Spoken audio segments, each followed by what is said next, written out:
Boa tarde a todos. Mais uma vez a gente está dando início aqui à leitura da Ética Nicômaco.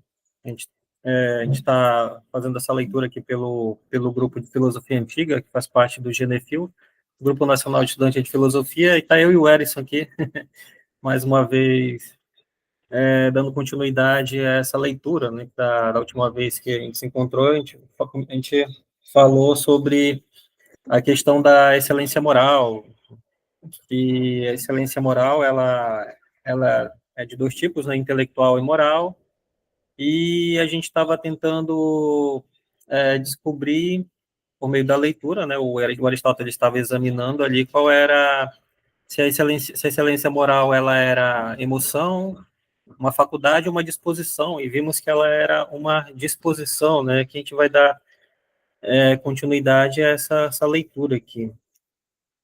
Deixa eu ajeitar aqui. Perfeito, perfeito. Vale pontuar que estamos desfalcados. Hoje o nosso time não tem o Jorge, que até então não respondeu. Ele está aí em transição de fuso horário. Acho que ele está uma hora a mais ou uma hora a menos, e aí pode ser que ele apareça no meio do nosso encontro aqui. Vamos aguardá-lo, né? Caso contrário, vamos jogar desfalcado mesmo. Tomara que ele apareça aí. Ele faz diferença, sem sombra de dúvida, mas sem ele a gente vai também. Vamos lá. Sem sombra de dúvida, ele faz falta, ele faz diferença. Mas, de qualquer forma, estamos aqui, vamos nessa. É, o, então, eu vou começar lendo esse parágrafo, a gente vai se revezando. Perfeito. Eu só te peço uma coisa, Radis. Dá um zoom, amplia um pouquinho mais a página. Tá bom. Ficou melhor Pronto. assim? Agora colocar um pouquinho mais para cá, Deixa eu ver. para pegar o parágrafo todo da tela. Mas para a esquerda, assim? Isso. Pronto, perfeito. Agora tá ótimo. Ok. Deixa eu só tirar a tela daqui. o,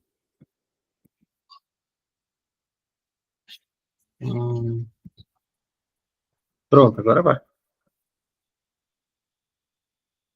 Vamos lá. Cumpre-nos, porém, não somente definir a excelência moral como uma disposição, mas também dizer que existe, mas também dizer que espécie de disposição ela é. Devemos observar que cada uma das formas de excelência moral, além de proporcionar boas condições à coisa aquela da excelência, faz com que esta mesma coisa atue bem.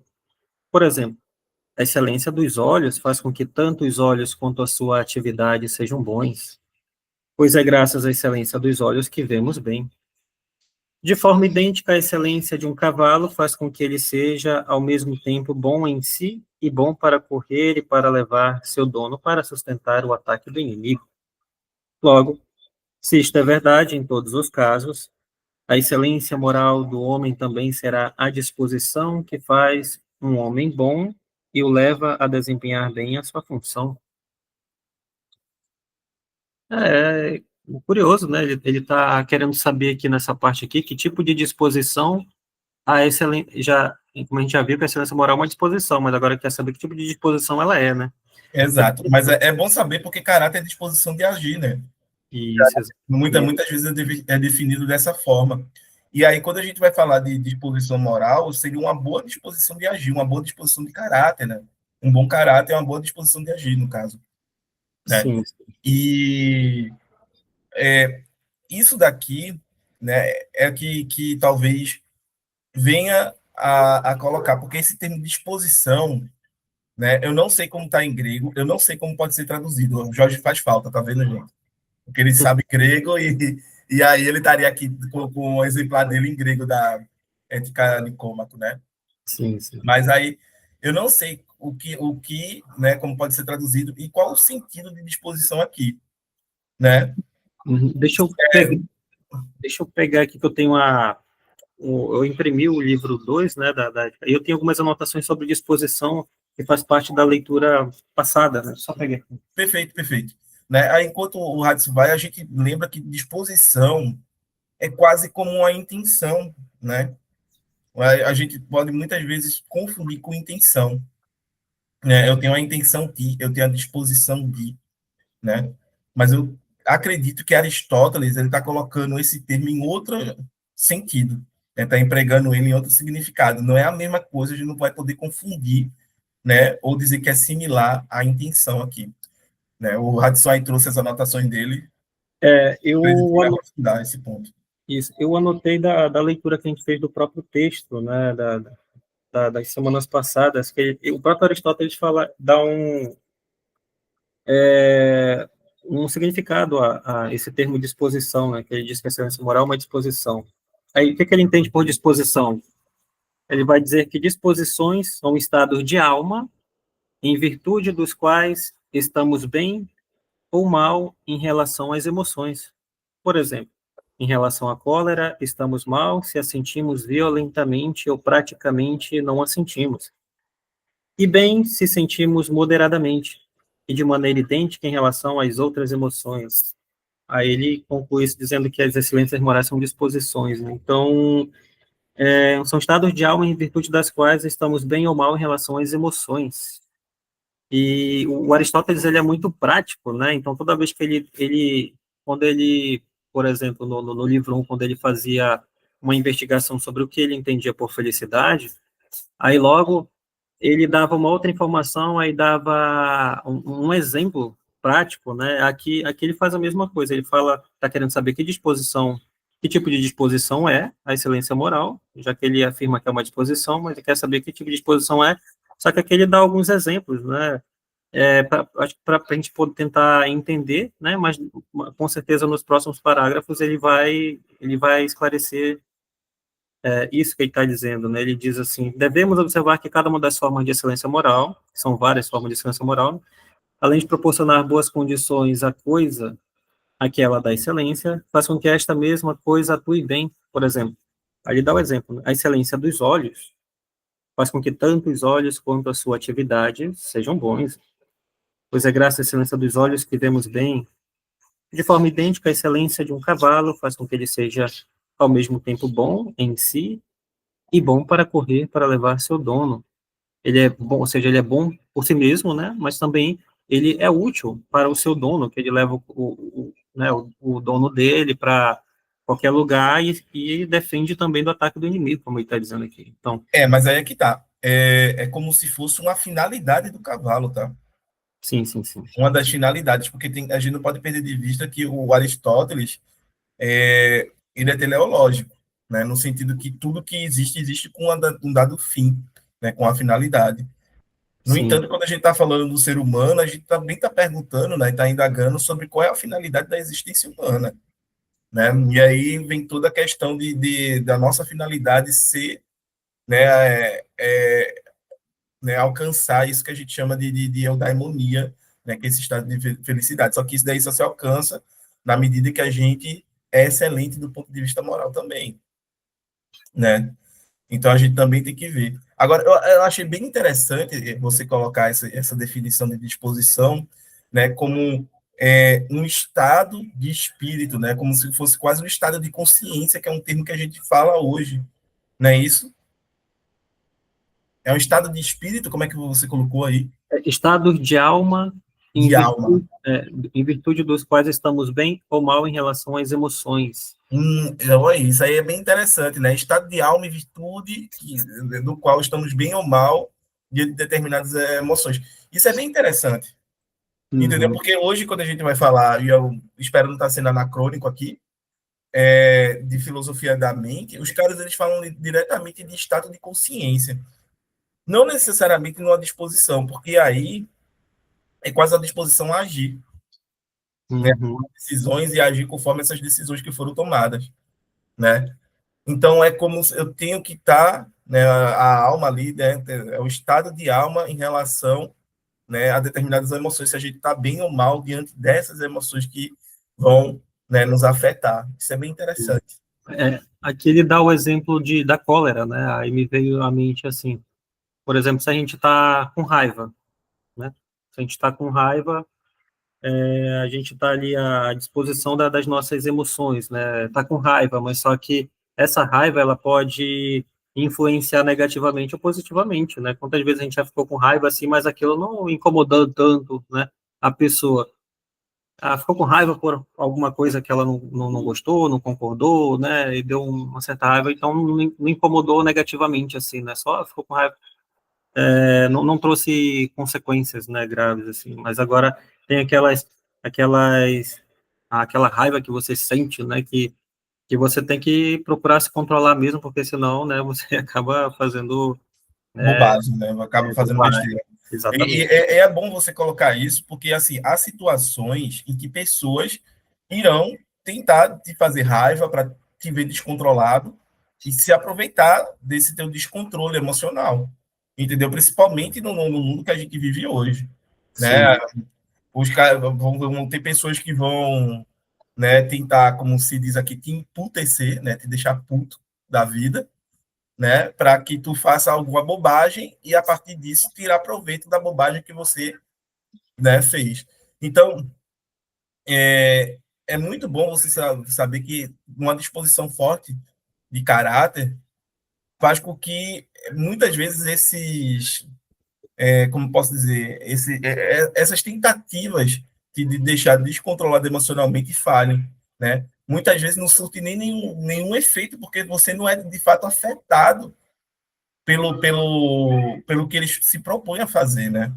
Você como eu posso dizer, uh, não te alcança, né? Sim. Não te alcança, não toca em ti, entendeu? Eles fizeram tal coisa pensando que ia te abalar emocionalmente e não te abalou, né? Por quê? Porque muitas vezes a tua disposição é outra, né? Porque muitas vezes você não está, né, imerso na linha da mentalidade. Ou como costuma dizer hoje, eles não conseguiram entrar na tua mente.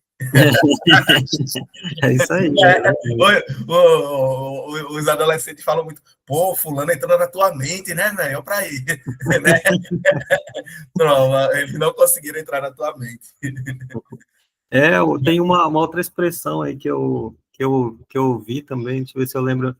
Fala, rapaz, parece que ele criou, tipo, como é que ele diz? Parece que ele criou um armário na tua cabeça, não, ele criou alguma coisa que ele diz assim, né? Ele criou, A galera falava do triplex, né?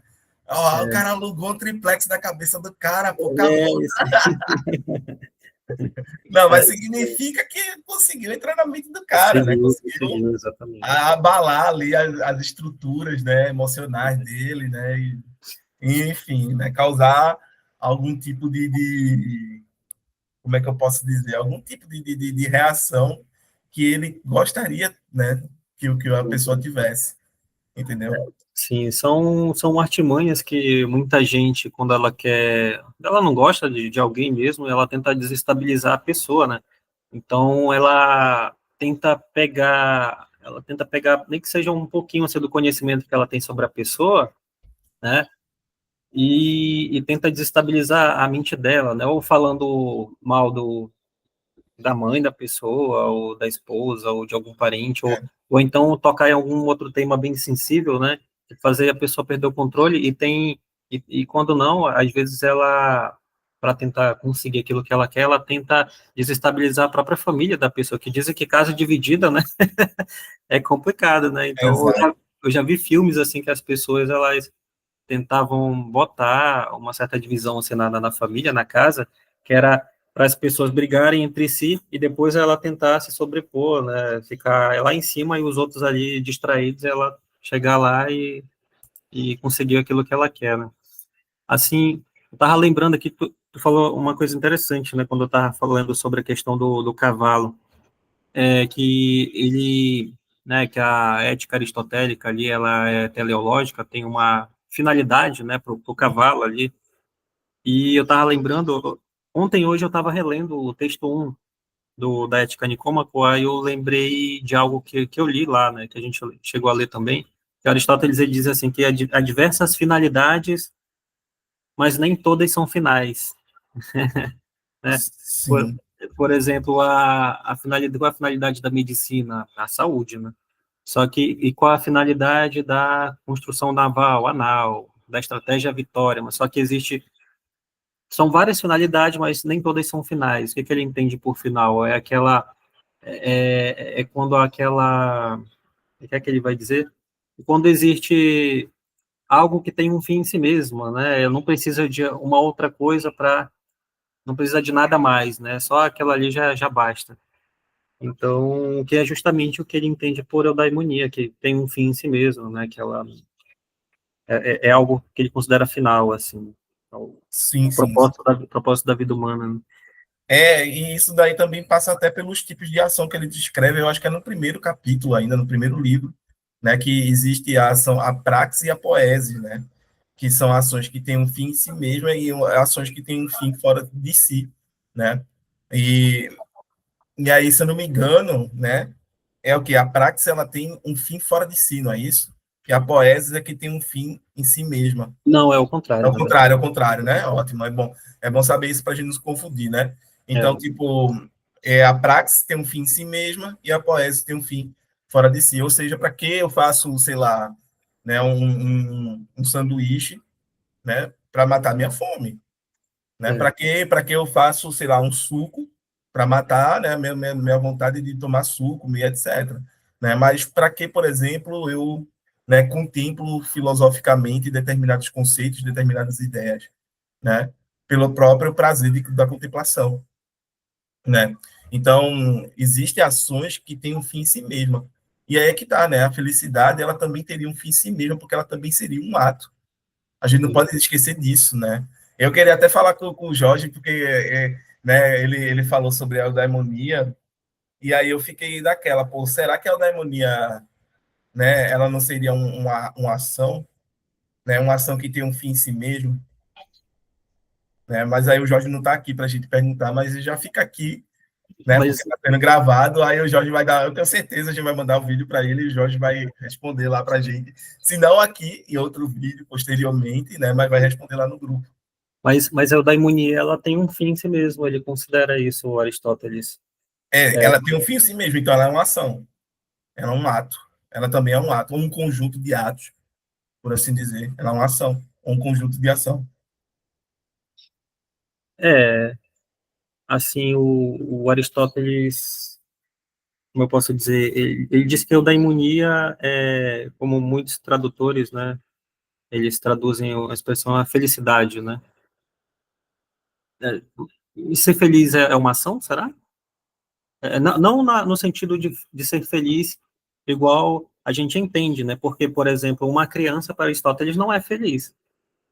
Não é feliz porque ela não realiza uma atividade, a atividade racional da alma. Por isso que Aristóteles não considera que ela é feliz, entende? Então, é um pouco sensível esse tema, né? O que que ele considera como eudaimonia, que ele vai dizer? Ele vai dizer que eudaimonia é algo final e autossuficiente, né? Aí, ao final, a gente já sabe que ele não necessita de algo mais, né, Exato.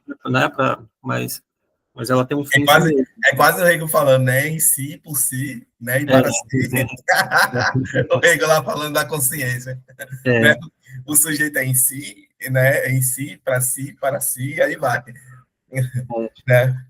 Aí, aí ele diz que a eudaimonia é algo final e autossuficiente, né? Mas o que ele entende por autossuficiente? Autossuficiente? Por exemplo, ele vai dizer que é autossuficiente não no sentido de que o sujeito vai ficar isolado na sociedade, né? Só que dentro dessa autossuficiência dele, vai embarcar o pai, a mãe, os irmãos, né, os amigos, os concidadãos. Só que ele diz que tem um limite para isso aí, porque senão vai até o infinito, né? Por isso, porque o homem é um animal social, como ele vai afirmar lá no livro 1. Né? Aí ele vai dizer que para. Mas o que, que é autossuficiente, né? Autossuficiente ele vai dizer que pode ser entendido como tornar a vida desejável por não ser carente de coisa alguma. Aí ele, para esclarecer essa expressão eudaimonia que ele vai dizer, ele diz assim que é preciso examinar a função do homem. Aí ele vai dar algumas sugestões lá e vai chegar à conclusão de que a função do homem nada mais é do que uma atividade da alma por via da razão. Então, essa atividade da alma por via da razão, o que ela vai fazer? Ela vai sustentar, fortalecer a minha autossuficiência para que eu possa dizer assim, a minha vida é desejável porque ela não é carente das honrarias, ela não é carente dos prazeres, ela não é carente das riquezas, ela não é carente de nenhuma outra forma de excelência que possa existir, né? Então, ele entende, assim, a questão da eudaimonia, né? E é claro que essa atividade racional, como ele mesmo vai dizer que, como é que quando ele diz lá aquela frase, dos pássaros não faz verão, né? Como é que é? Duas andorinhas não faz verão. Uma andorinha não faz verão, no Isso, sentido de que, tipo, uma ação moral não te faz um sujeito moral, isso, né? Uma ação de caráter, de excelência, não te faz um sujeito excelente. Né? isso, Vamos tirar esse sujeito, porque não existe sujeito no sentido moderno da palavra aqui, mas não te faz uma pessoa excelente, né? Não te faz um homem excelente. Então, não adianta você agir uma vez, né, com excelência. É o conjunto das ações ao decorrer da sua vida que vai lhe tornar uma pessoa excelente. Eu acho essa característica muito interessante, porque ele pede que mantenha a constância e ele não reduz a causuística, né? A moralidade é uma causuística ou é uma situação pontual, mas ele faz com que a moralidade seja algo que tem que ser exercitado frequentemente ao decorrer da vida da pessoa, entendeu? E isso daí, né, a gente pode, como é que eu posso dizer? A gente pode trazer até para a gente, entendeu? A gente pode trazer para a gente diversos aspectos, né? O que faz você ser um bom professor de filosofia não é você dar uma aula boa de filosofia, apenas uma, mas você conseguir dar várias aulas boas de filosofia ao decorrer da sua vida, de modo que marque os seus alunos, né? O sim, que faz você ser uma pessoa excelente é você ter, né, essa postura constante, né, como pessoa, como ser humano, né? E isso se diz também em diversas coisas, sei lá, porque a gente diz que, sei lá, Messi e Cristiano Ronaldo são excelentes jogadores, né, de futebol, excelentes atletas, por conta da constância deles. Eles foram constantes. Ele, né, tem jogador que a gente diz que só brilha uma vez, vagalume. Né? Joga um jogo, destrói naquele jogo, marca 3 gols, etc., é ovacionado, e nunca mais você ouviu falar do cara. é verdade. Entendeu? Uhum. Mas aí é que tá. É nesse sentido que ele coloca, né, o ditado: uma andorinha só não faz verão, né? Isso, Uma exatamente. andorinha só não faz verão é exatamente nesse sentido, né? Que Uhum. uma ação excelente não faz você uma pessoa excelente. E aí você também não vai alcançar a eudaimonia, não vai viver uma vida, né, de eudaimonia com isso daí. É, é isso aí. E o Cristiano Ronaldo já tá com 40 anos, aí o cara tá fazendo gol aí. Não, beleza, ele tá no campeonato que dizem que tecnicamente é inferior, né, aos É outros, por nada. exemplo, né, o Joga campeonato muito. árabe ali e tudo mais, eu não sei se é, não sei, eu não sou alguém leigo no assunto, né?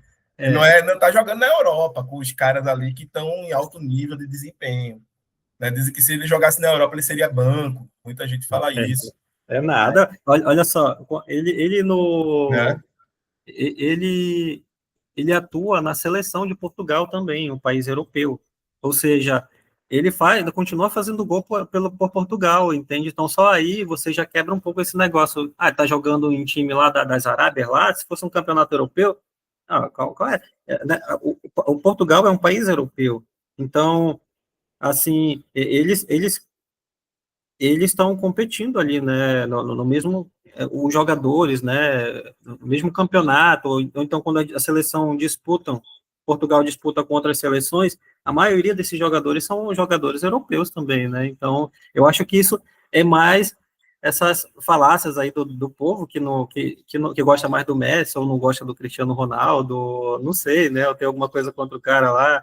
Assim, eu não acredito, consigo acreditar nisso, não. O cara joga demais, 40 anos de idade, fazendo o que ele faz ainda aí, jogando em alto nível no Cadê time. o Jorge? Cadê o Jorge? O Jorge gostaria de tecer alguns comentários. Porque Portugal, se eu não me engano, foi campeão da Eurocopa, né? Que é como se fosse a Copa do Mundo entre as seleções europeias ali, né? Sim, E Portugal conseguiu vencer todas essas seleções, né? sim, sim, sim. Eu acho impressionante, cara. Ele quer chegar nos 1.000 gols também, né? Também ele tem essa. É, mas vamos lá, deixa eu ver, dá para tirar mais alguma coisa desse primeiro parágrafo aqui? Deixa eu ver aqui, né? De forma idêntica à excelência de um cavalo, com que ele seja ao mesmo tempo, né, bom em si e bom para correr e para levar o seu dono e para sustentar o ataque do inimigo. Logo, se isto é verdade, em todos os casos, a excelência moral do homem também será a disposição que faz um homem bom, né, e o leva a desempenhar bem a sua função. Detalhe, ele não disse qual é a função do homem, né? Mas ele disse que uma disposição, a disposição, né? A excelência moral é a disposição do homem em fazer bem a sua função, né? Em desempenhar bem a sua função. A gente já tem isso aqui. Sobre a função do homem, ele fala no livro 1 lá, né, que ele vai dizer que a função do homem é uma atividade da alma por via da razão. Aqui, excelência moral será a disposição que faz o homem bom e o leva a desempenhar bem a sua função. Ele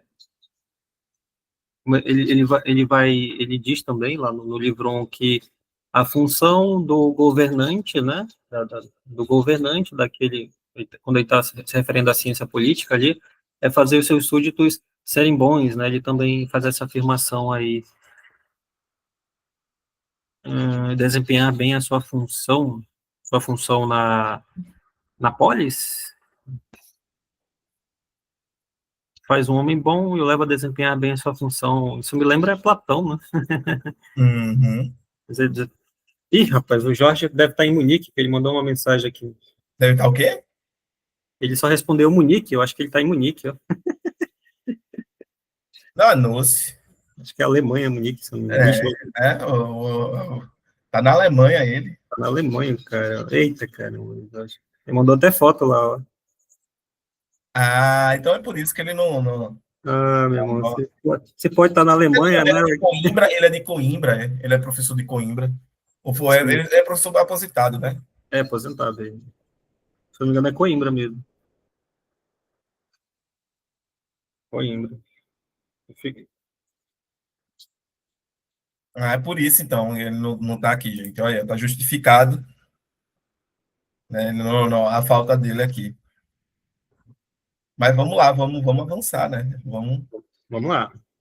Eu não sei se, assim, o Jorge fique, se ele estiver vendo esse vídeo, não sei se ele verá, mas fique total à vontade para, né, comentar esses parágrafos e, né, rebater os nossos comentários ou não no próximo encontro aí, né?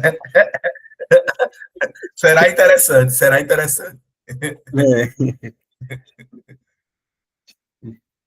Eu leio ou você lê, Adson? Pode ler, pode ler. Ok.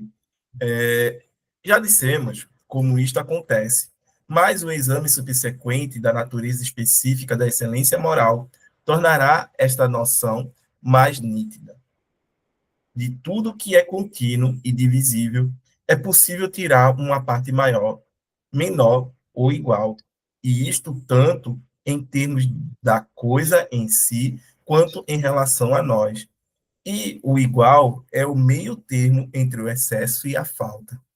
Por meio termo, quero significar aquilo que é equidistante, né? Que tem a mesma distância em relação a cada um dos extremos e que é único e o mesmo em relação a todos os homens, por meio termo em relação a nós. Quero significar aquilo que não é nem demais, nem muito pouco, e isto não é único nem o mesmo para todos. Por exemplo, se 10 é muito e 2 é pouco, 6 é o meio termo. Considero em relação ao objeto, pois este meio termo, peraí, onde é que estava? Aqui. Esse meio termo excede, de cima não, esse Aqui. meio termo excede e é Ah, excedido por uma quantidade igual, isto é, o meio termo de acordo com uma proporção aritmética. Mas o meio termo em relação a nós não deve ser considerado de maneira idêntica. Se 10 minas de alimento são demais para uma pessoa ingerir e 2 minas são muito pouco, não se segue necessariamente que o treinador prescreverá 6 minas, pois isto também pode ser demais para a pessoa que ingere o alimento, ou então pode ser muito pouco para Milon, e demais para um principiante em exercícios atléticos.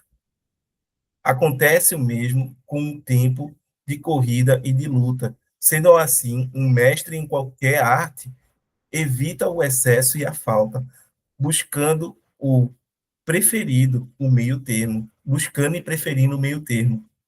O meio termo não em relação ao próprio objeto, mas em relação a nós.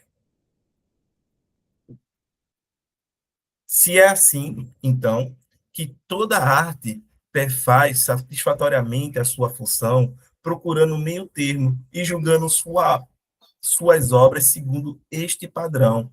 Por isto, se afirma com frequência que nada se pode acrescentar ou tirar às boas obras de arte, querendo significar que o excesso e a falta destroem a excelência das obras de arte, ao passo que, ao meio termo, a preserva e os bons artistas, como dizem, esforçam-se por isto em seu trabalho.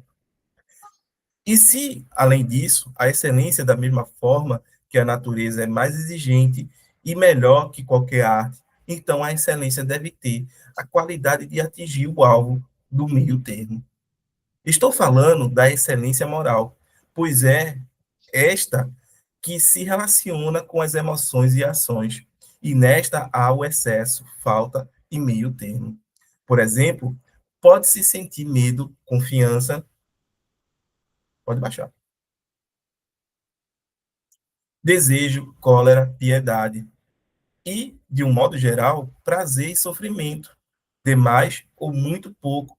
Em ambos os casos, isto não é bom, mas experimentar este sentimento no momento certo, em relação aos objetos certos e às pessoas certas e de maneira certa, é o meio termo e o melhor, e isto é característico da excelência. Há também, da mesma forma, excesso, falta e meio termo em relação às ações.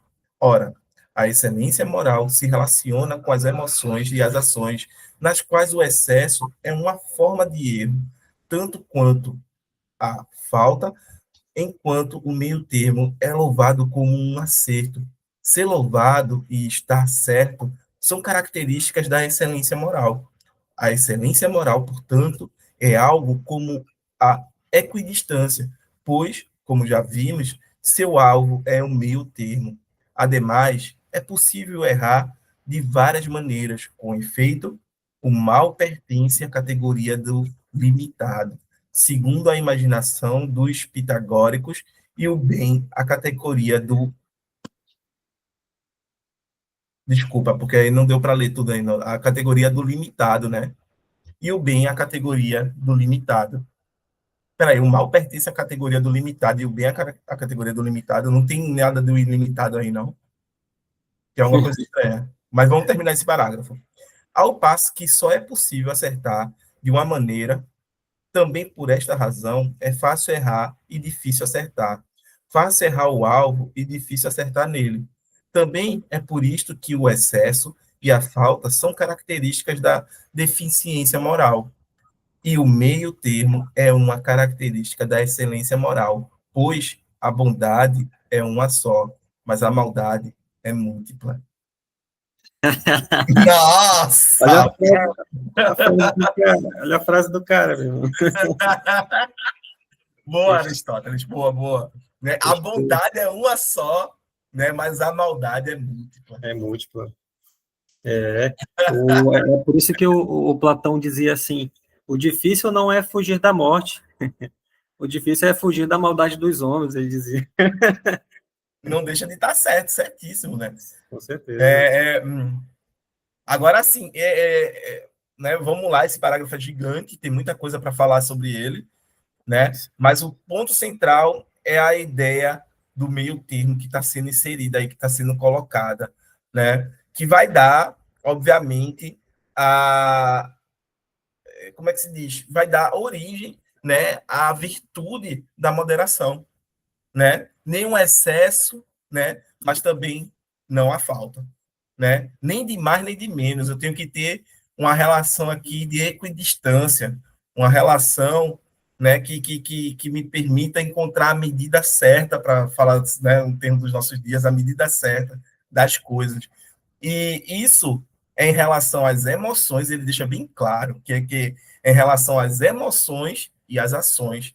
Ou seja, as emoções estão diretamente conectadas às nossas ações, né? É como se as emoções fossem o motivo pelo qual nós agimos. E aí ele dá aqui uma lista, né, de sentimentos, de emoções com quais a gente se relaciona. E ele diz que, para dado contexto, a gente pode sim experimentar de todos esses sentimentos, né? Mas há, né, como vamos dizer, uma medida certa, né, para a gente experimentar todos esses sentimentos, né? A cólera, a coragem, né? Tudo isso daí a gente tem que ter uma moderação, uma medida certa. Eu não posso nem deixar que, né, de sentir e de agir com essa emoção nem em excesso e nem na falta.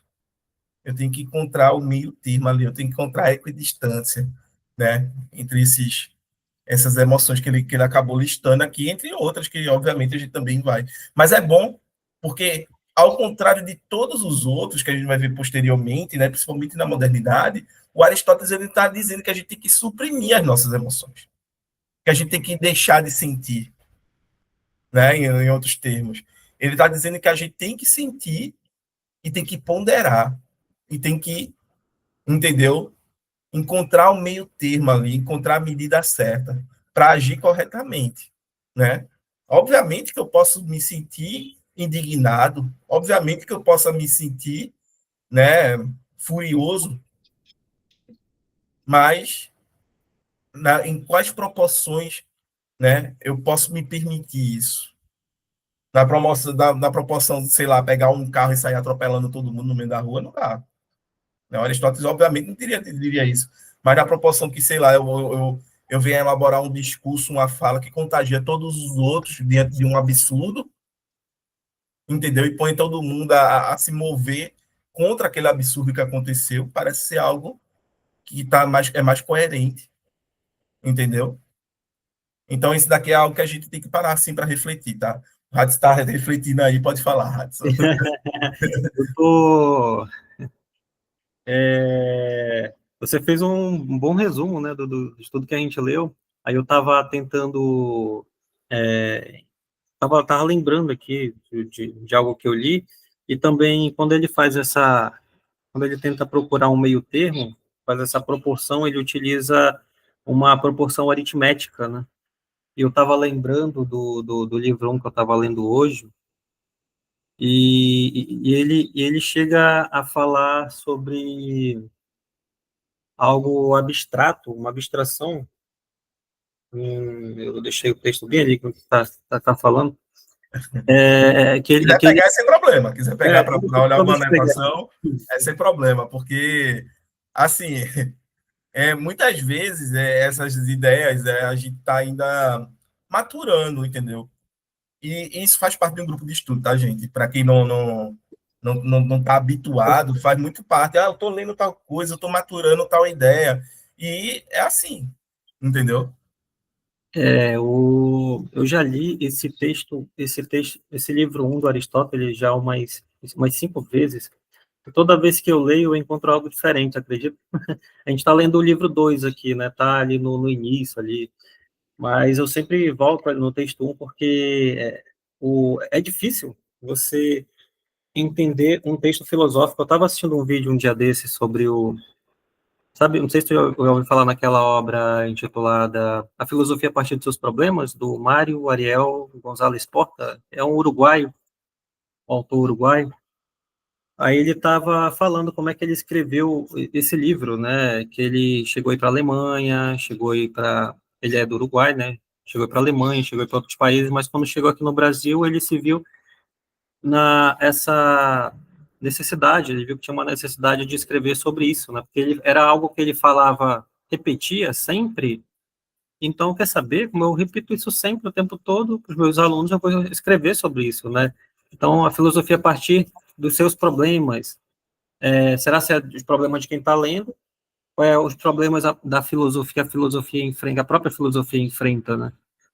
Tem um pouco de ambiguidade nesse título dele. Ele fala sobre isso também. É curioso porque ele disse uma coisa curiosa. Ele disse assim: esse texto que a gente filosófico, não é porque você, por exemplo, que a gente sabe, entende português, a língua portuguesa, que significa que possa significar que a gente vai conseguir ler um texto desse, entende? Porque esse daqui ele tem uma outra linguagem que ultrapassa a questão do idioma que a gente entende, reconhece, né, como língua materna. Isso daqui está escrito ele disse assim, isso daqui está escrito em filosofês, cara.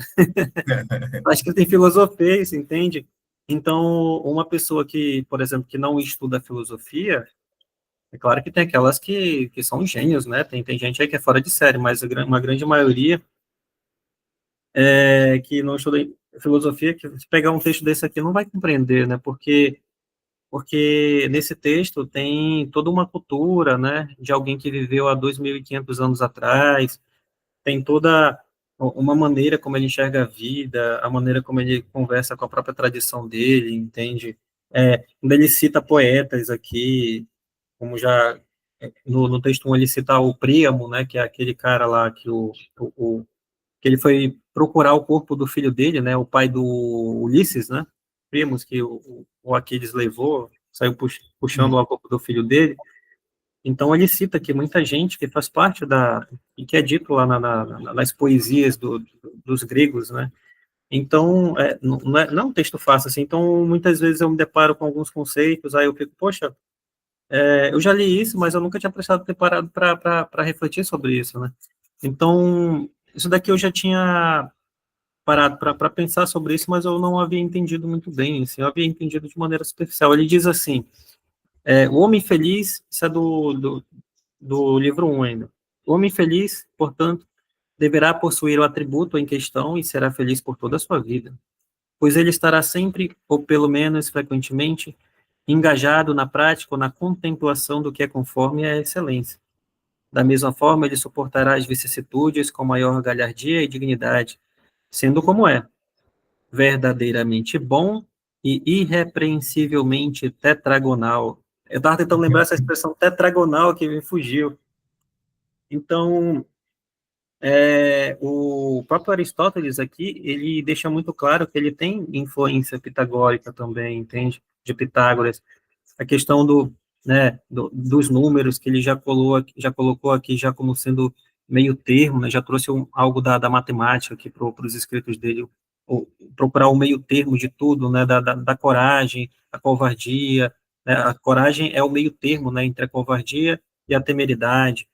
E aqui ele utiliza tetragonal, eu pesquisei aqui, né, esse tetragonal ele coloca no sentido de justiça, né, verdadeiramente bom, irrepreensivelmente tetragonal. Tetragonal é uma pessoa que, no sentido de que a pessoa é equilibrada, é justa, é nesse sentido que ele tenta colocar, né.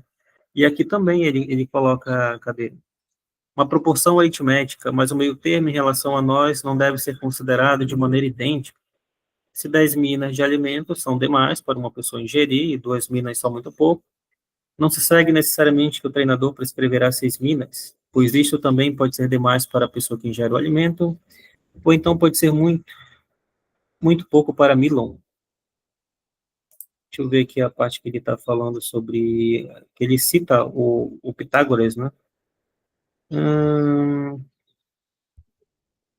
Deixa eu ver. Algum lugar que ele cita o Pitágoras. É quando ele está falando exatamente da questão da equidistância, né? Entre dois pontos ali, né? Ali a equidistância, com efeito mal pertence à categoria do limitado, segundo a imaginação dos pitagóricos, e o bem à categoria do limitado. Eu não sei se aí um é limitado e o outro é ilimitado, aí teria que ver na própria tradução, né? Poderia ser um erro de impressão de tinta, né? Ou de digitação também, Já dependendo, tá- se tiver lá, né? Porque um certamente é limitado e o outro é ilimitado. Só que aí é que tá. Por essa noção, né, seguindo aí a linha de raciocínio aristotélica, quando ele vai dizer que a bondade é uma só e a maldade é múltipla, é como se a maldade fosse ilimitada e o bem fosse limitado, né? É, o, Mas é, assim, é só uma intuição, gente, porque pode ser outra coisa também, tá? Eu não sei como ele, iria. ele diz assim, Erison, eu estou com o livro aqui. Perfeito. Ademais, é possível errar de várias maneiras. Com efeito, o mal pertence à categoria do ilimitado. É ilimitado, então. Quem é ilimitado é o bem ou o mal? O mal. Mal. É, É, porque o mal é múltiplo, né? É é, isso que ele coloca ali embaixo, é né? lógico, né? O Aham, bem é um só e, e a maldade é múltipla, isso, né? Então, se a maldade é múltipla, ela seria ilimitada e o bem, como é um só, ele tem um limite, né? isso. É, o mal pertence à categoria do ilimitado, segundo a imaginação dos pitagóricos, e o bem à categoria do limitado, ao passo que só é possível acertar de uma maneira, também por esta razão é fácil errar e difícil acertar, fácil errar ao alvo e difícil acertar nele. Também é por isso que o excesso e a falta são características da deficiência moral. O meio termo é uma característica da excelência moral. É isso mesmo, o mal é ilimitado e o bem é limitado. Dá para entender mesmo, né? Porque que ele diz isso. Não, mas aí foi pura dedução, tá? Eu só levei a premissa final aí que ele jogou. Premissa não, a frase, né? Mas volta um pouquinho lá em cima, Radisson, para a gente dar uma olhada aqui. Tá. Ali na. Peraí, cólera, né? Sobe mais um pouquinho, na divisa de uma página para outra, assim. Aí, por exemplo, pode sentir medo, confiança, né? É exatamente aquele falando da questão dos sentimentos, né? A gente pode sentir isso, e isso não tem nenhum problema em sentir. Você não tem que suprimir, né, de nenhuma forma ou deixar de sentir os sentimentos, é algo natural do ser humano, né? E eu acho muito interessante isso, por ele dizer, olha, sentimento e ação, porque o sentimento está ligado diretamente à ação, né? Aqui, ó. Estou falando da excelência moral, pois é esta que se relaciona com as emoções e ações, e nesta há excesso, falta e meio termo.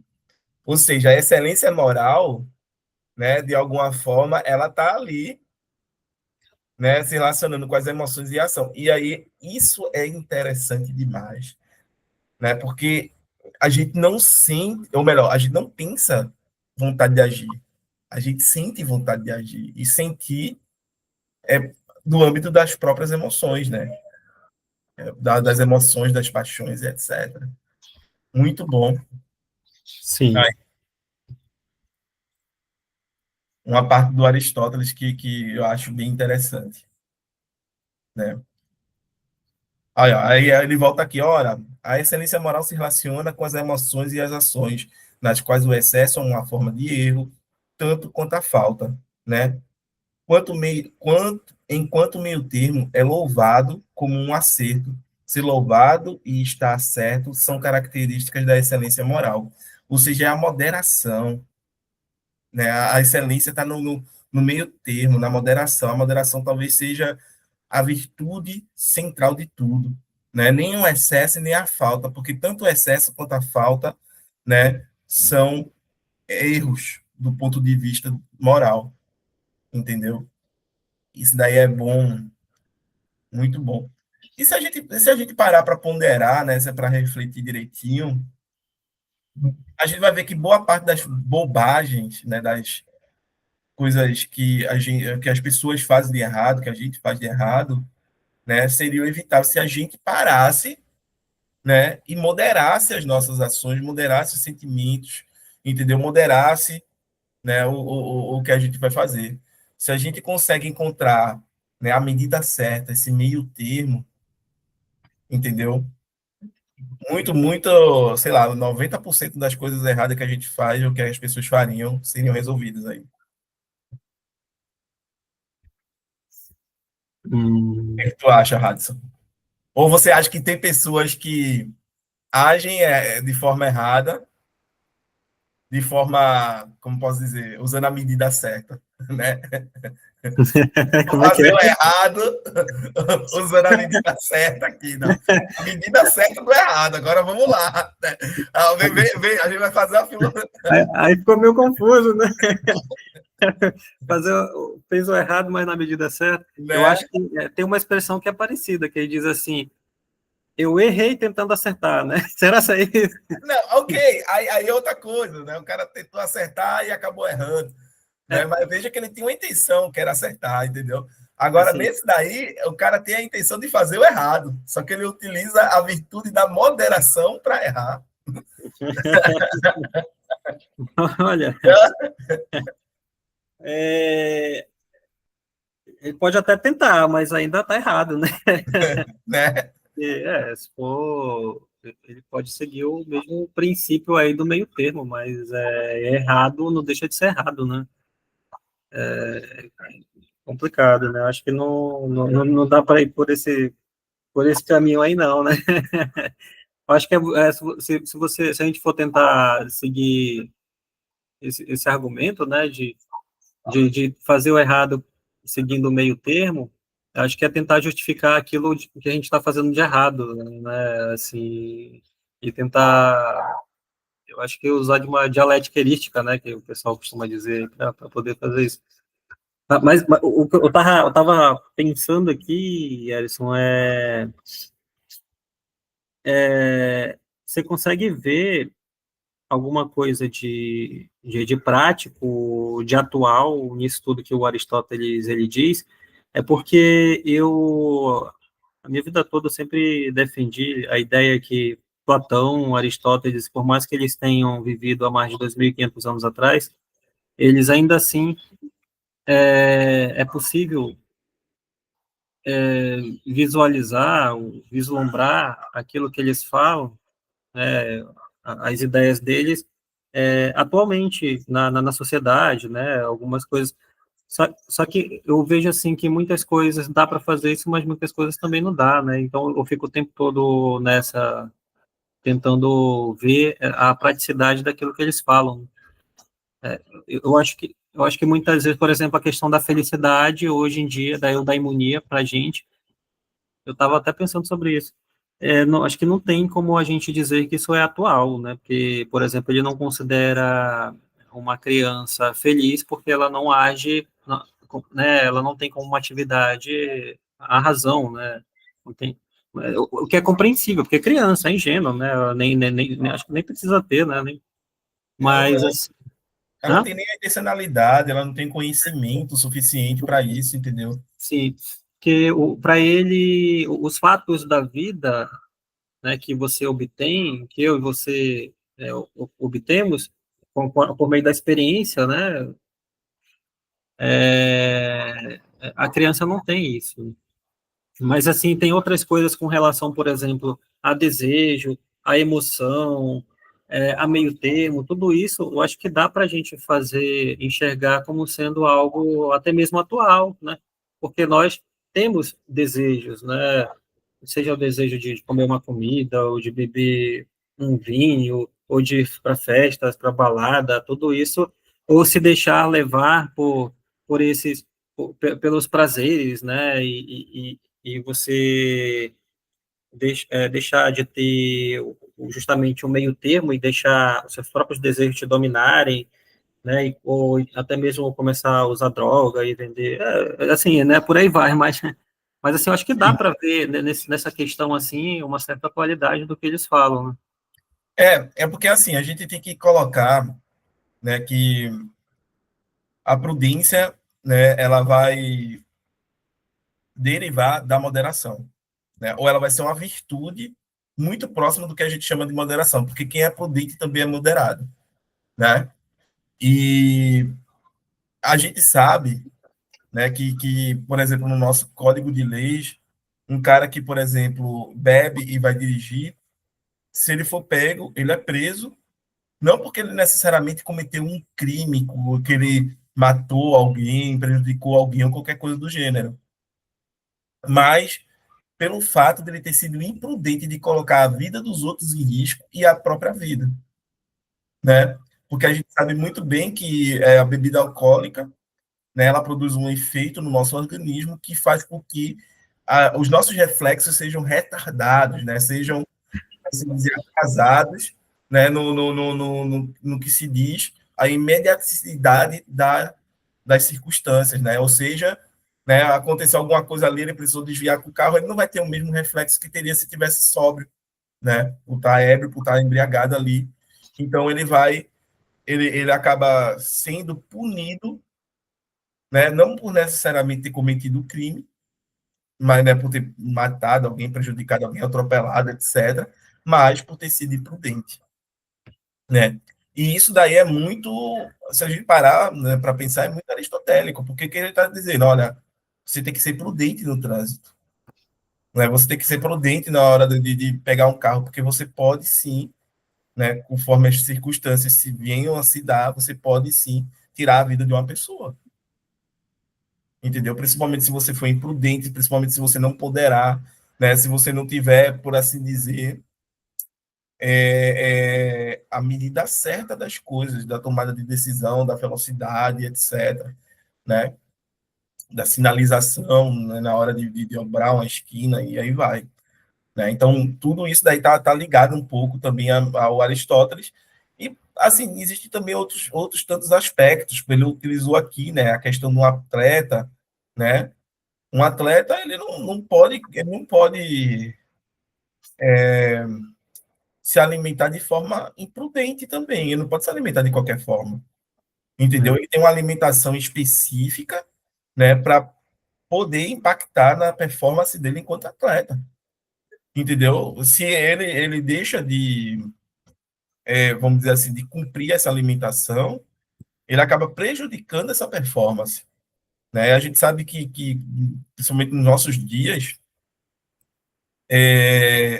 esses atletas eles são exigidos a desempenhar o máximo que eles podem, entendeu? Seja no futebol, seja em qualquer outro esporte, entendeu? Ele tem que dar o máximo, ele tem que performar o melhor dele, entendeu? E aí, se ele se alimenta mal, né, seja em excesso, na falta, ou numa comida que não é adequada para determinada, né, atividade que ele vai desempenhar, então ele acaba, obviamente, sendo prejudicado, né? E principalmente em relação aos outros atletas com os quais ele vai competir, entendeu? Uhum. Então, assim, eu posso dizer que nos nossos dias a gente não é fundamentalmente aristotélico, mas que a gente consegue enxergar ecos, ou enxergar não, né, constatar ecos da filosofia, né, moral, da filosofia prática do Aristóteles, né, em nossos dias, entendeu? A gente não pode dizer que a gente fundamentalmente ou na essência é aristotélico, mas há um pouco de aristotelismo também, né, no modo como a gente vive, no modo como a gente encara, né, no modo como a gente compreende, né, e se relaciona com o mundo, entendeu? E um com os outros. O que é que tu acha, Adson? É isso aí. É isso aí.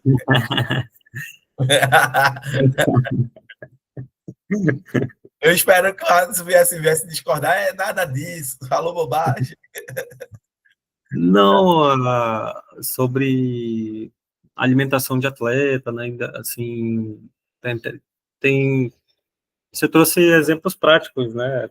E faz sentido. O próprio Aristóteles, ele fala também um pouco sobre essas coisas, né? Na época dele ali, sobre o atleta, o, não só Aristóteles como Platão também, né? O Platão, ele, inclusive, ele fala pro Trasímaco, lá no livro da República, sobre quando o Trasímaco diz assim para ele, olha, Sócrates, justiça é a conveniência do mais forte, aí o Sócrates vai dizer assim, então quer dizer que ele cita um atleta, né, um lutador de pancrácio lá, que diz, se ele quer dizer que se ele comer carne de vaca, e se a gente comer carne de vaca também, a gente vai mais ou menos assim, né? Não me lembro exatamente como é que ele diz, mas se a gente comer carne de vaca igual esse lutador de pancrácio, a gente vai ser forte também. Então, uma coisa do tipo. Então, tem eles também eles trazem esses exemplos do dia a dia para tentar comprovar algum ponto que eles estão defendendo também, né? Seja da moderação, ou seja relacionado com prazer, com outros tipos de prazeres, né? A sabedoria, com alguma coisa relacionada à própria virtude que eles abordam na obra deles, né? Mas é possível, né? Você trouxe exemplos práticos, né? Que eu te perguntei se tu via uma certa atualidade e você respondeu, né? Ah, tem, né? E respondeu bem, né? Dando exemplos e tal. Achei interessante. Será que a gente consegue ver mais alguma coisa Eu dessa acho que a parte? gente tem tempo de ver mais um parágrafo aí, a gente tem pelo menos mais 30 minutos aí, né? Diga-se de passagem que se o Jorge estivesse aqui, a gente estaria ainda debatendo alguma coisa, porque É, ele traria alguma polêmica, né? E a gente estaria imerso nessa polêmica até então, entendeu? faz falta, Jorge, faz falta, né? Faz falta, né? Mas Mas ele vai ter a obrigação moral de ver esse vídeo e, eu vou mandar o vídeo para ele lá no privado dele, né? né? Assista aí, Pode mandar para ele dizer você tem a obrigação moral moral, né, de agora assistir de aquilo ver o ali. vídeo todinho e depois vir comentar. Aí ele vai dizer que isso é um disparate. Não, mas aquela malta lá, ele diz aquela malta, né? Ah, Olha, engraçado. Então, eu leio esse próximo parágrafo aí, né? perfeito, perfeito. Vamos lá. A excelência moral, então, é uma disposição da alma relacionada com a escolha de ações e emoções. Disposição está consistente no meio termo, o meio termo relativo a nós, determinado pela razão. A razão, graças à qual um homem dotado de discernimento o determinaria. Trata-se de um estado intermediário, porque nas várias formas de deficiência moral, a falta ou excesso do que é conveniente tanto nas emoções quanto nas ações, enquanto a excelência moral encontra e prefere o meio termo. Logo, a respeito do que ela é, ou seja, a definição que expressa a sua essência, a excelência moral é um meio termo, mas com referência ao que é melhor e conforme ao bem, ela é um extremo. Então, para ele, então, a excelência moral é um extremo, quando é conforme ao bem. Peraí. Primeiramente, tem vários aspectos aqui sendo relacionados, né? Primeiramente, é colocar que, né, a excelência moral é uma disposição da alma relacionada com a escolha da ação, né, com a escolha de ações e emoções.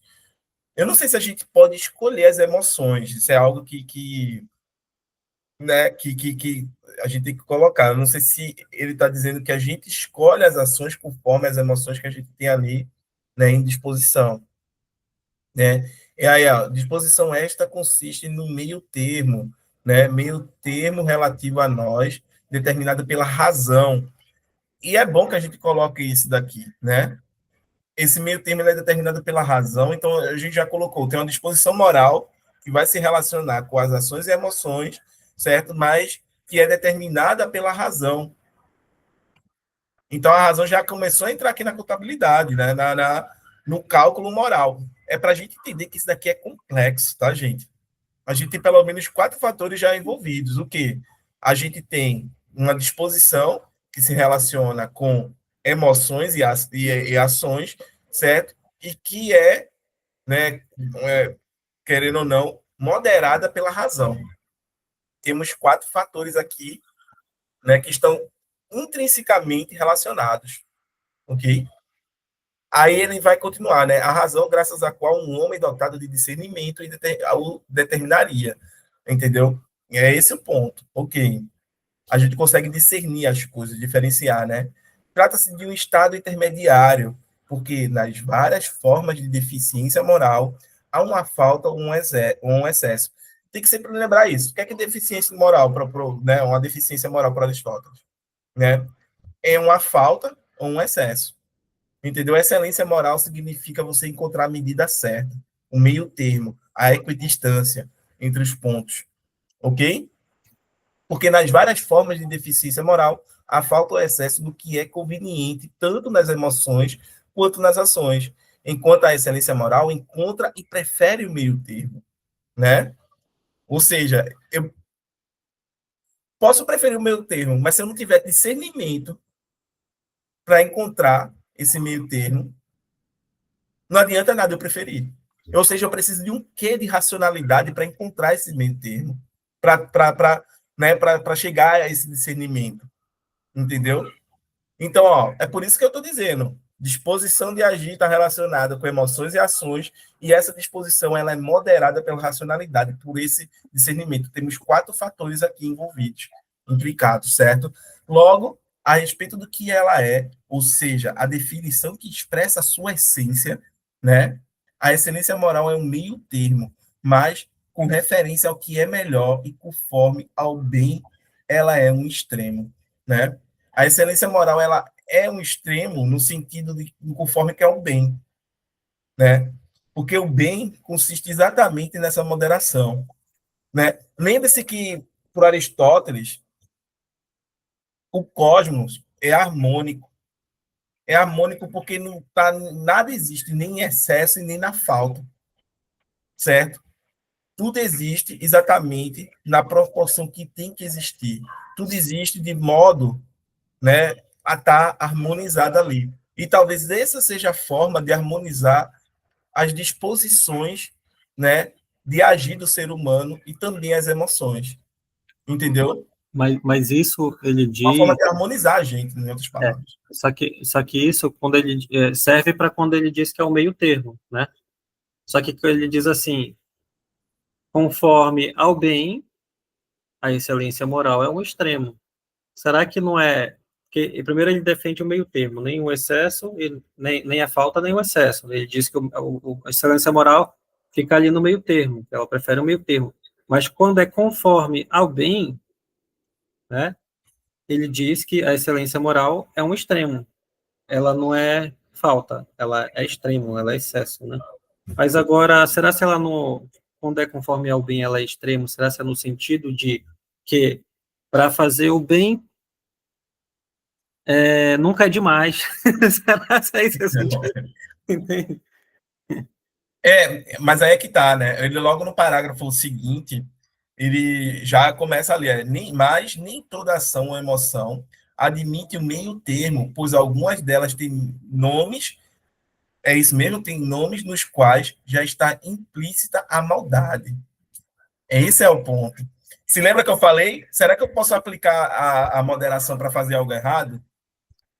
Porque aí a moderação não seria em si uma virtude nos termos que a gente está falando. Pô, eu sou virtuoso, eu sou excelente em fazer o errado. Sim, sim. Só que isso Entendeu? em relação à maldade, né? Sim. Só que quando é conforme ao bem que ele diz, aí eu acho que ele admite a questão do extremo, né? Exato. Né? É como se fosse o suprassumo. É como se fosse o extremo bem. Entendeu? É como se fosse. A moderação seria o extremo bem nesse sentido, o suprassumo do que o ser humano possa alcançar de excelência.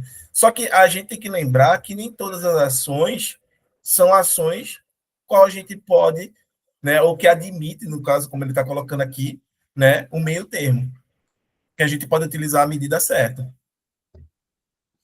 Entendeu? Perfeito. Uhum. Agora sim, eu não sei se a gente leu esse parágrafo e depois comenta, não sei que. Quer A gente, esgotar? Tem mais alguma coisa a ser dita ali naquele parágrafo? acho que não, já falou, né? Aquela definição de pessoas sempre, na moral mesmo. Já falou, né, sobre. Tua vez de ler, né? Aí, essa próxima aí. Pode deixar, pode deixar. Vamos lá. Mas nem toda ação ou emoção admite o meio termo, pois algumas delas têm nomes nos quais já está implícita a maldade. Por exemplo, o despeito, a imprudência, a inveja e, no caso das ações, o adultério, o roubo, o assassinato. Em todas essas emoções e ações e em outras semelhantes, com efeito, a maldade não está no excesso ou na falta, ela está implícita em seus próprios nomes. Nunca será possível, portanto, estar certo em relação a elas. Estar-se-á sempre errado. Olha aí, tá vendo? Tampouco a bondade ou a maldade a respeito de tais emoções e ações depende, por exemplo, de cometer adultério com a mulher certa, no momento certo e de modo certo. Mas simplesmente sentir qualquer destas emoções ou praticar qualquer destas ações é um erro. Olha aí, entendeu? É esse o ponto. Eu não posso ser excelente e ser ruim, pô. Não tem como, entendeu? Ter excelência aí, ser caráter aí, né? Seria igualmente absurdo, então, esperar que em ações injustas, covardes e libidinosas, é isso mesmo, libidinosas, né? Houvesse um meio termo, um excesso e uma falta, pois seria preciso admitir a existência de um meio termo de excesso e de falta, de um excesso de excesso e de uma falta de falta. Mas, Era aquilo que a gente estava discutindo. da mesma forma que não há excesso ou falta de moderação e de coragem, porque o meio termo é um certo sentido, um extremo. Também não há meio termo, nem excesso ou falta nas ações mencionadas, seja qual for a maneira de praticá-las. Elas estarão erradas, pois, em geral, não há meio termo de excesso e falta, nem excesso e deficiência de meio termo. É isso. É isso, certo? Não tem como você, né, ser excelente e fazer errado. Dizer, é como se você dissesse, nossa, ele é um bom ladrão, né? Ele é um bom ladrão. Obviamente que a gente sabe que na modernidade, né, vai surgir, por exemplo, o mito do Robin Hood, né, o cara que rouba dos ricos para dar aos pobres e tudo mais, né? Mas e aí viria toda a discussão se existe moralidade, né, em fazer isso, ou se o ato do roubo por si só ele já seria um ato reprovável do ponto de vista moral, entendeu? Então, isso tudo é uma discussão filosófica, tá? É um debate filosófico que vem desde Aristóteles, só que Aristóteles ele já coloca aqui, né? Só mais um pouquinho. Ali, nunca será possível, portanto, estar certo em relação a elas, né? Estar-se-á sempre errado. Ele está dizendo que não tem como, velho. Não tem como para a gente ser excelente fazendo errado. Entendeu? O errado é errado e acabou-se. Entendeu? Não importa se você vem aqui, né? A imprudência, eu sou excelente e ser imprudente. Né? Eu penso as formas mais, como posso dizer, uh, as formas mais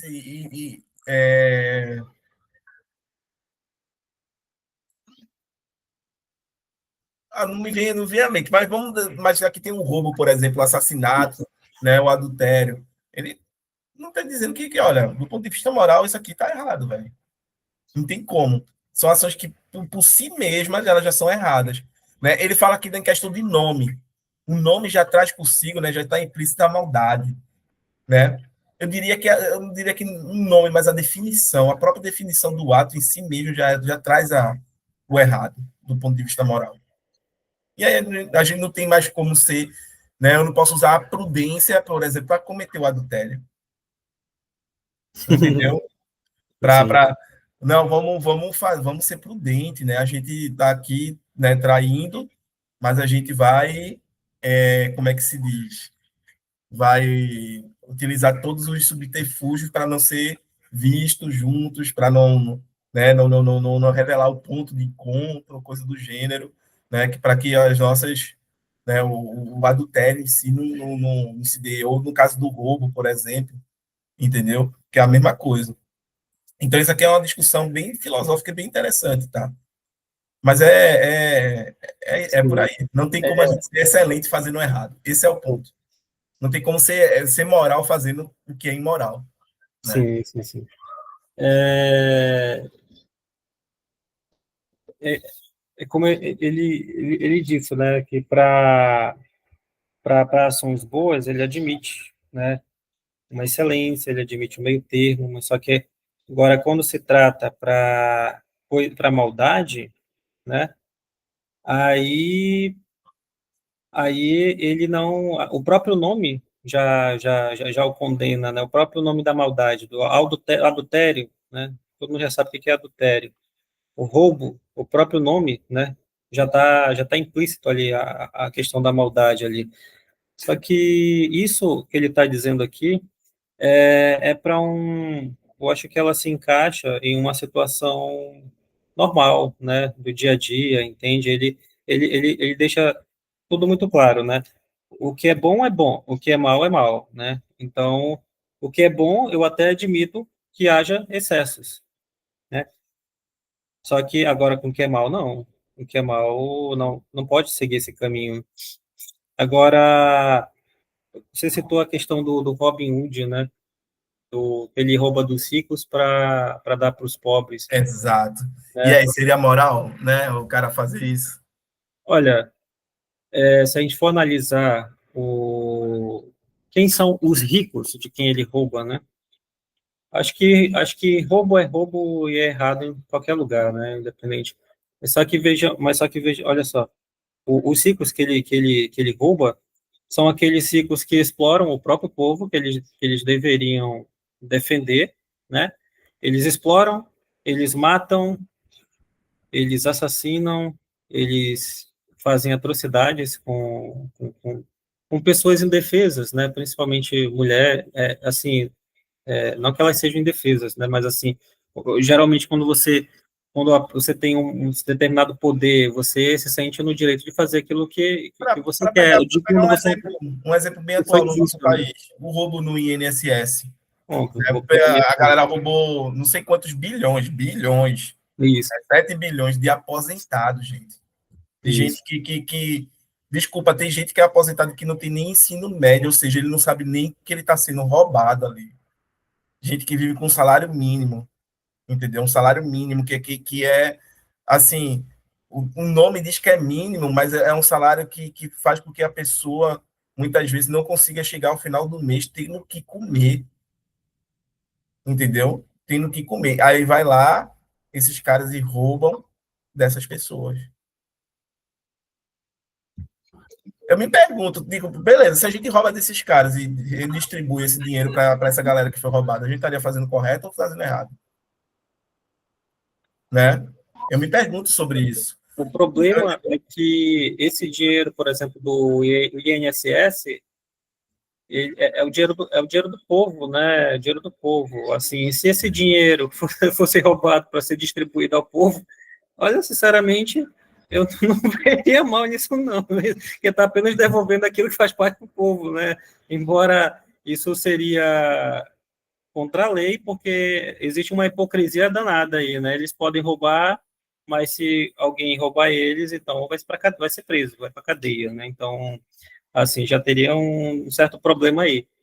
Mas, assim, é complicado, né? Porque o dinheiro é do povo e eles são sem vergonhas. Não, a pior coisa do mundo é você assistir esses caras se defendendo numa CPI, meu Deus do céu. É É horrível. coisa assim que você olha e tipo, meu Deus, é surreal, é surreal. Entendeu? É surreal a pessoa se prestar. Assim, no Japão, né, por todas as os problemas que tem na cultura japonesa, os caras não se passam por isso. Eles cometem, né, o que se chama de seppuku ou harakiri, né, que é aquele Sim, ritual do cara, né, enfiar uma faca, uma uma lâmina no adaga, próprio né? estômago e rasgar para, né, se matar ali.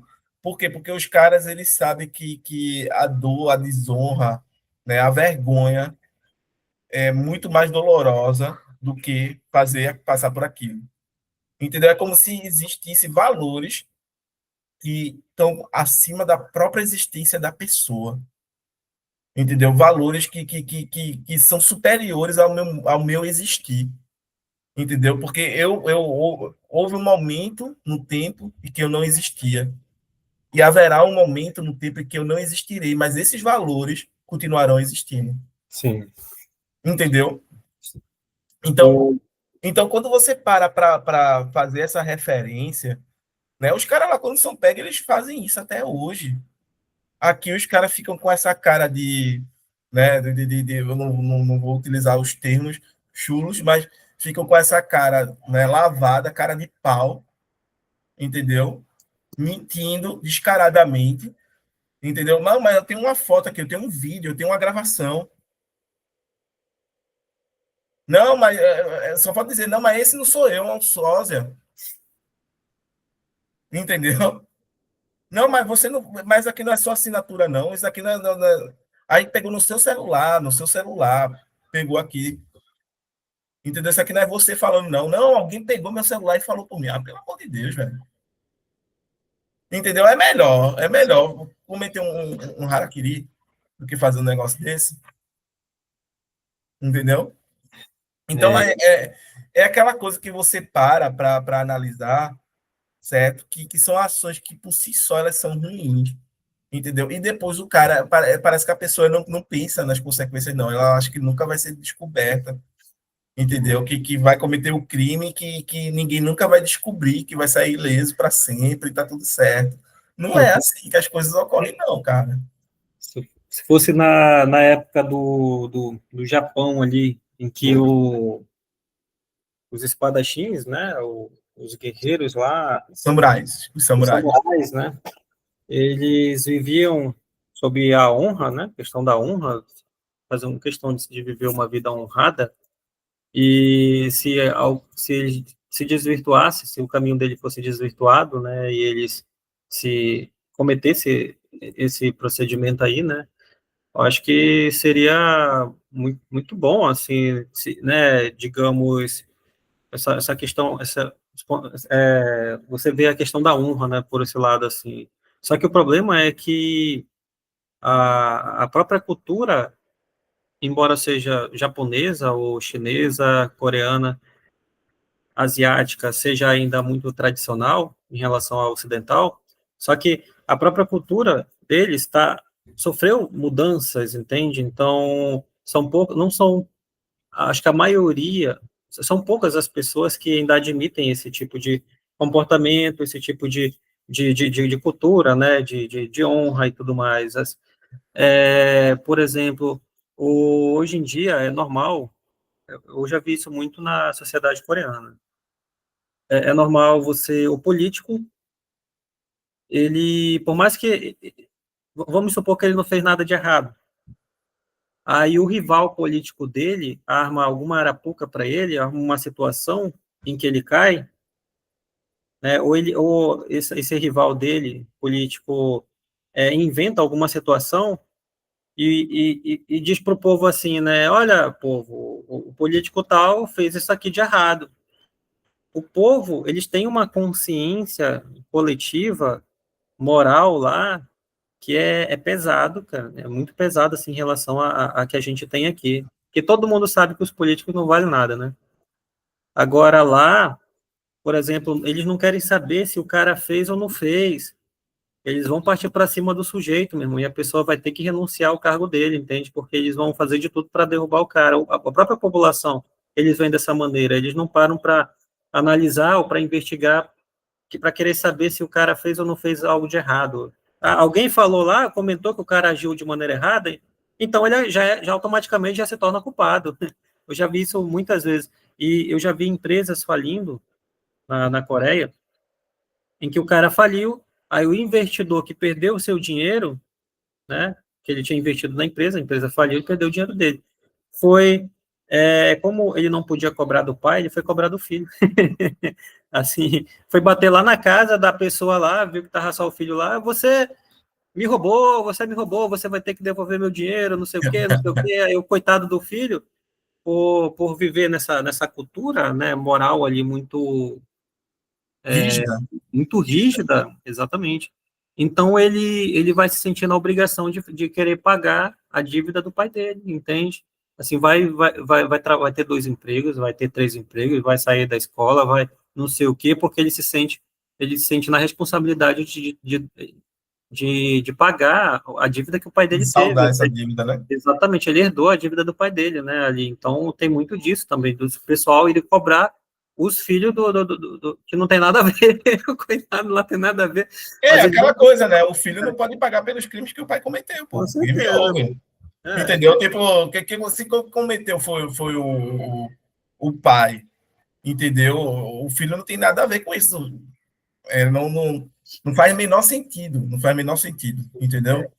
porque é uma consciência, assim, de honra muito grande que eles têm, assim, sabe, se Sim. eu devo defender a minha honra e a honra da minha família também, né, eles pensam assim, entende? Então, se eu agir mal, os meus filhos vão pagar por isso. É uma sociedade, eu acho que é terrível, né? É muito bonita você defender a honra dos seus parentes. Mas É, agora, a partir do momento em que você, né, que o outro acha que eu tenho o direito de morrer só porque o meu pai se endividou com ele, eu acho que aí já é um pouco demais, né? Absurdo. Porque tem gente que é extremista mesmo, entende? Não quer saber, não. De nada, não. é bem complicado isso daí, entendeu? É, de fato, são valores culturais, certo? Que estão ali enraizados, né, naquela sociedade, naquelas pessoas. E foi o que eu te disse, né? Houve um tempo que eu não existia, por exemplo, se eu fosse de lá, né?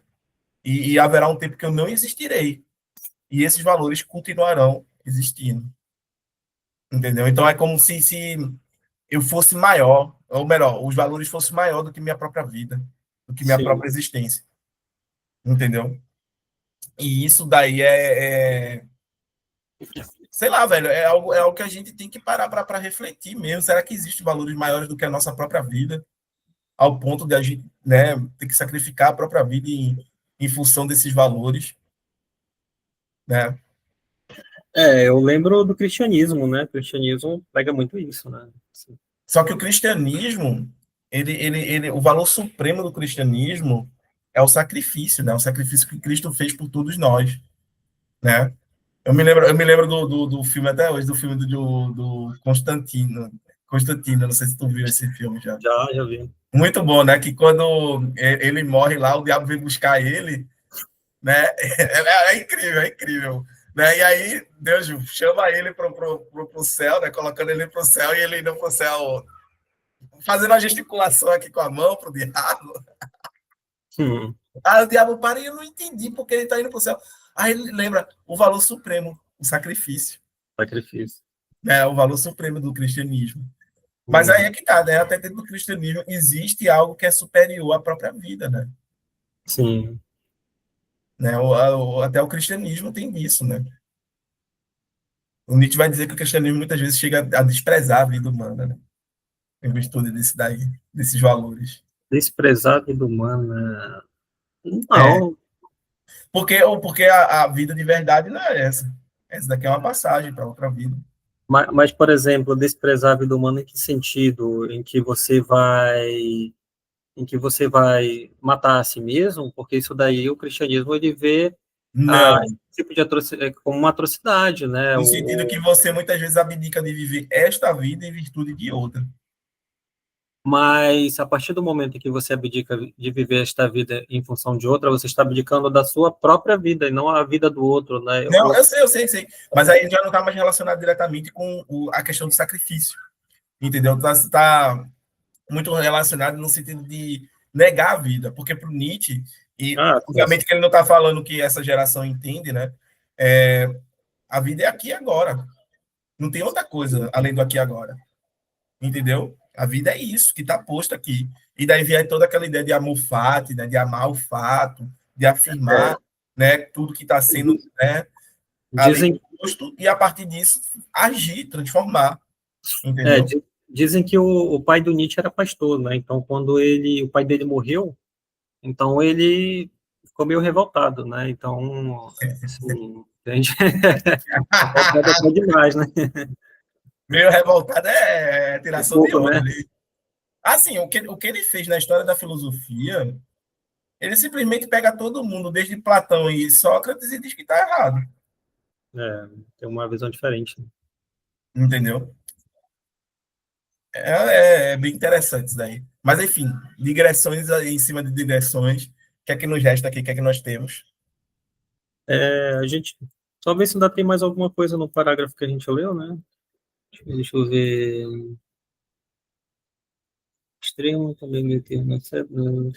Ou seja, só para recapitular, não existe moderação para Aristóteles, obviamente, em você fazer coisa errada, tá? Em roubar, em matar, né, em cometer adultério aí, são ações que, por excelência, né, já está errada e não tem como a gente ser virtuoso fazendo um errado.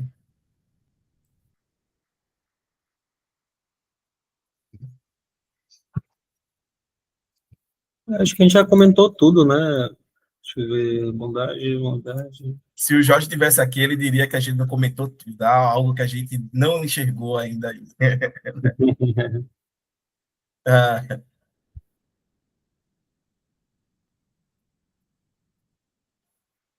É, interessante, né? Você acredita que eu, quando eu comecei a gente já está lendo Aristóteles o quê? Uns 3 meses? já faz algum tempo, eu não sei se são 3 meses, mas faz algum tempo. Faz algum tempo, né? E eu percebi que o meu entendimento eu estranhei um pouco, né? Porque desde a graduação eu estudo Platão, né? Só que eu sempre achei Platão muito difícil, porque as ideias dele são muito dispersas, né? Então, sempre tive um pouco de dificuldade de organizar elas na minha cabeça, na minha mente. Quando foi com Aristóteles, eu tive uma certa facilidade. Eu achei fácil, assim, de entender, né? A gente está aqui, né? A gente traz exemplos concretos, práticos, tenta entender o que ele diz e tal, relacionar com aquilo que a gente vive. E Aristóteles ele é mais organizado em relação às ideias, né, em relação a Platão, assim, É mais sistemático, né? Platão está ali sistemático. no meio de diálogos, né? Sim. Aí que eu percebi que quando eu comecei a estudar Platão, me faltava algumas ferramentas, assim, por exemplo, até mesmo de saber estudar, né? E eu lia, muitas vezes eu não entendia nada. Aí me faltava método de estudos, né? E o que, quando, e agora eu percebo, assim, que eu tenho um pouco mais, né? Aquilo que eu não tinha na graduação, assim, questão de ler, né? Já entender o que, é que você está lendo, e isso me fez ficar um pouco confuso, né? Aí eu fiquei me pensando, será se é Aristóteles, que é muito mais fácil de ler, né, do que Platão, ou se eu estou lendo Aristóteles com uma certa facilidade, porque hoje eu tenho, né, digamos, ferramentas que eu não tinha antes, que eu lia Platão, e eu estou tendo mais facilidade, será que é isso? Assim, então porque, por exemplo, eu lá no mestrado, né, tem colegas, assim, que eles estão trabalhando Aristóteles em artigos, é, parece... tá gravado, né? Tá gravando, tá Tá gravando. gravado, né? Tá gravando, Tá tá gravando. gravando aí. Tá no gerúndio o verbo. Tá O no verbo tá no gerúndio, tá gerúndio. gravando, Tá exatamente. gravando. Tá gravando. Ai. Deixa eu ver como é que eu posso colocar isso.